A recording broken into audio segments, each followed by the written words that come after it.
Bienvenidos y bienvenidas a nuestro podcast. Hoy día, junto a mis compañeros Alan Carter, Lucas Úbeda y Gustavo Freire, y yo quien les habla, el presentador Martín Larrondo, les venimos a presentar nuestro podcast acerca de no cualquier tema, no cualquier política pública, sino que le venimos a tratar específicamente de lo que trata nuestra carrera, que lo que es la pedagogía de educación física. Los cuatro somos de esa carrera. Y bueno, hoy vamos a conversar sobre una política que como futuros profesores de educación física nos toca muy de cerca.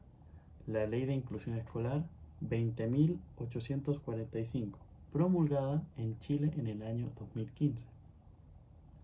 Bueno, la pregunta que guía este podcast es una que nos hemos hecho muchas veces en nuestra práctica. ¿Y esta ley realmente sirve en el gimnasio, en la cancha, o solo se queda en un papel?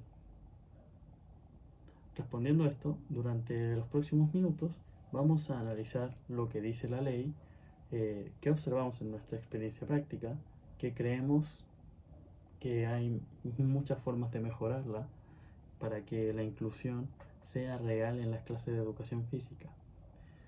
Así que, sin nada más que decir, partamos.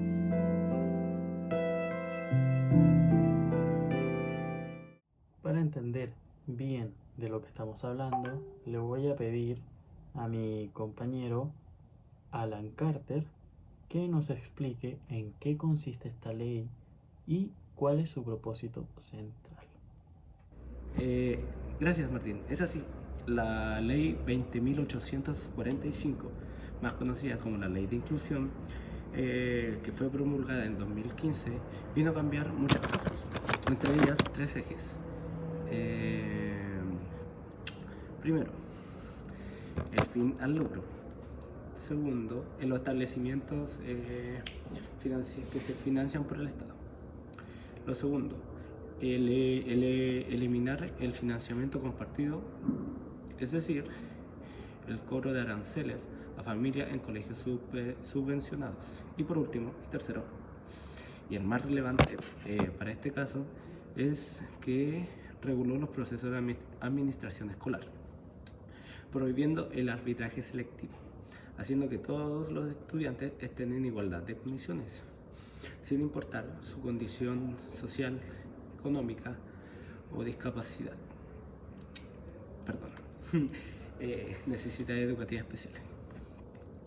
En términos de inclusión educativa, la ley se conecta directamente con el decreto 83 y el programa de integración escolar, el PIE, que busca garantizar que todos los estudiantes con necesidades educativas especiales, ya sea transitorias o permanentes, tengan acceso real a la educación, en este caso, es decir, al currículum de los establecimientos regulares.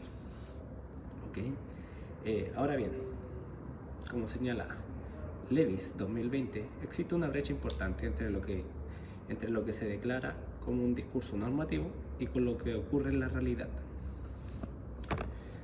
¿Por qué? Porque la ley habla de la inclusión, pero los mecanismos concretos siguen respondiendo a una lógica más integradora de lo que es realmente la inclusión. ¿Qué queremos decir con esto?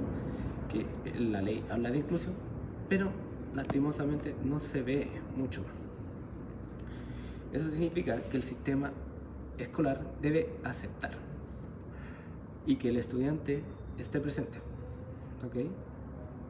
pero eso nomás. No se ve una real inclusión por parte del establecimiento.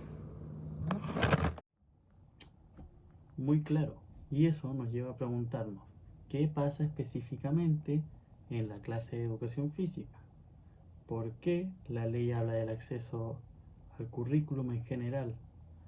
Pero la educación física tiene particularidades que hacen que sea un espacio muy desafiante en términos de inclusión.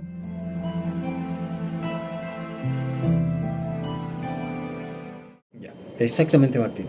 Y esto es algo que pudimos observar directamente en nuestras prácticas pedagógicas. En el contexto del centro educacional donde realizamos nuestro practicum, pudimos ver cómo la ley de inclusión llega de forma muy desigual a las clases de educación física.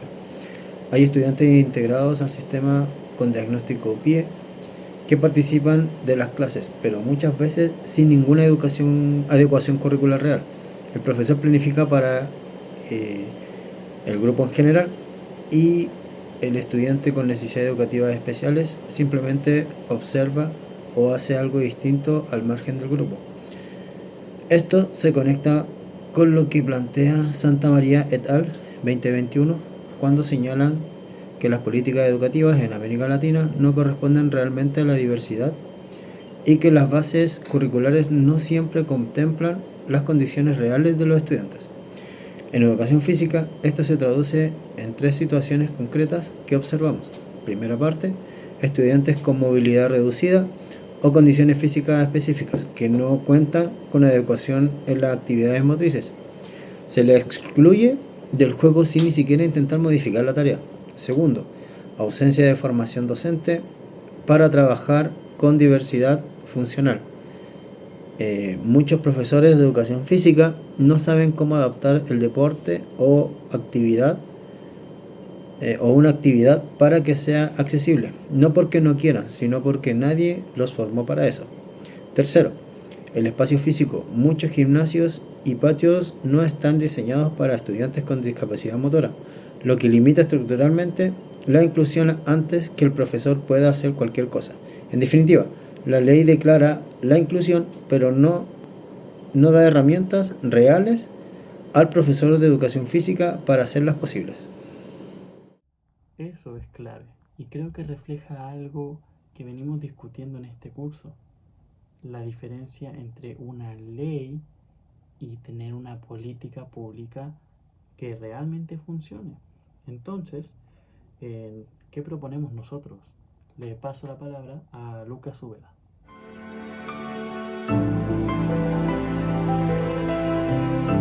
Gracias. Basándonos en lo que observamos en la práctica y los autores que hemos trabajado durante el curso, proponemos 3 mejoras concretas y viables para que la ley de inclusión realmente llegue de forma efectiva a la clase de educación física. Como primera mejora, formación docente especializada en inclusión motriz. Hoy en la carrera de pedagogía en educación física no se contempla de forma obligatoria contenido sobre adaptación de actividades para estudiantes NEE, que son estudiantes con necesidades especiales. Esto es urgente, como plantean autores como Tonieto y Favero. En el año 2020, el Estado y la sociedad civil tienen un rol fundamental en la formación de calidad de profesores. No podemos pedir inclusión en el gimnasio si el profesor nunca aprendió a hacerlo. Y entonces, ¿qué lograríamos con esto? Es que en el futuro los profesores de educación física y, otros profesores de otras asignaturas tengan las herramientas reales para poder diseñar en clases donde todos participen y no solo ajustarse en el caso específico de educación física al estándar físico esperado, al estándar motriz o al estándar deportivo que se espera. Como segunda mejora, una implementación más efectiva de lo que es el DUA, que es el diseño universal de aprendizaje en educación física. El diseño universal de aprendizaje es parte del decreto 83 que propone planificar desde el inicio para la diversidad sin necesidad de realizar adaptaciones en el último momento. En el caso de la educación física, pensar actividades que puedan ser realizadas por todos y todas los estudiantes con distintos niveles de desempeño motor. Actualmente esto es casi inexistente en planificaciones, ya que se desarrollan metodologías tradicionales y es lo que nosotros hemos vivido en la práctica. También que nos surge con la pregunta, ¿qué lograríamos? Clases más flexibles, más justas y más ricas en términos de aprendizaje y enseñanza, tanto para los estudiantes como docentes en formación. Y como tercera mejora, infraestructura y recursos accesibles como requisito, no como excepción. La ley no puede limitarse a garantizar el ingreso de algún estudiante al colegio si el espacio donde éste se va a desarrollar socioemocionalmente en educación física no es accesible. Proponemos que los establecimientos que reciban subvención del Estado deban cumplir estándares mismos de accesibilidad y de calidad universal en sus espacios deportivos como condición para mantener ese financiamiento. ¿Qué lograríamos? eliminar barreras más concretas y visibles que impiden la inclusión de educación física en el espacio físico.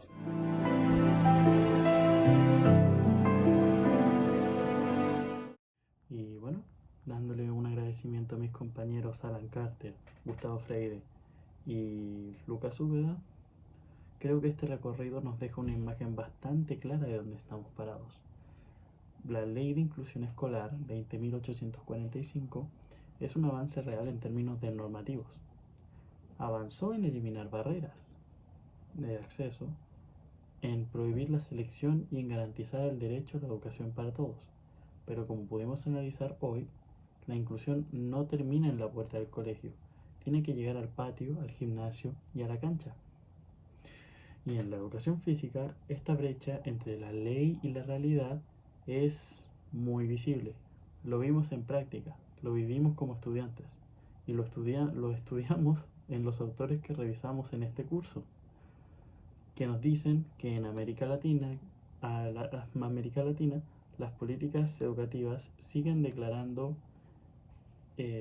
una inclusión que sin construir los mecanismos reales para hacerla posible. O sea, está en el papel, pero llevarla a la práctica no es una realidad en todos los colegios. No sé si se entiende bueno, se pudo entender a lo que hablamos recién y mis compañeros igual. Como futuros profesores de educación física, tenemos la responsabilidad ética con esto, porque realmente si nosotros no la llevamos a cabo, la ley se va a quedar solamente en el papel y nosotros somos los principales protagonistas para aplicarla y bueno, y ver que sí se cumpla. No podemos reproducir la exclusión, porque al final podemos tener una banderita de la inclusión, pero si no la llevamos a la realidad,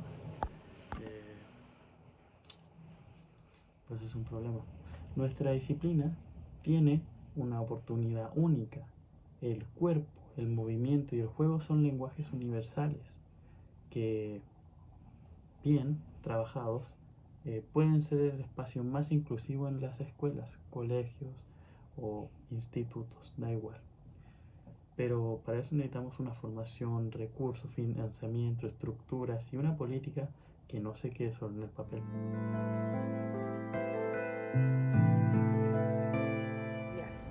Como grupo, la elaboración de nuestro podcast nos permitió comprender las políticas públicas educativas, no solo que deben ser analizadas desde la teoría, sino también desde las experiencias que vivimos en nuestras prácticas pedagógicas. La incorporación mía como nuevo integrante enriqueció nuestro trabajo ya que aportó nuevas ideas, perspectivas y reflexiones que fortalecieron el análisis crítico de la ley de inclusión escolar y su aplicación en la educación física. Además, esta experiencia nos permitió desarrollar habilidades de trabajo colaborativos, comunicación y organización, entendiendo que la diversidad de opiniones dentro de un equipo es un elemento fundamental para construir aprendizajes más profundos y significativos. Como futuros profesores de educación física, concluimos que promover la inclusión requiere no solo de políticas y normativas, sino también de compromiso colectivo, la reflexión constante y el trabajo en equipo para generar cambios reales en la práctica educativa. Y eso fue todo nuestro trabajo. Muchas gracias. Y bueno, gracias por escucharnos. Este fue nuestro podcast de políticas públicas desde la pedagogía en la educación física en la Universidad Mayor.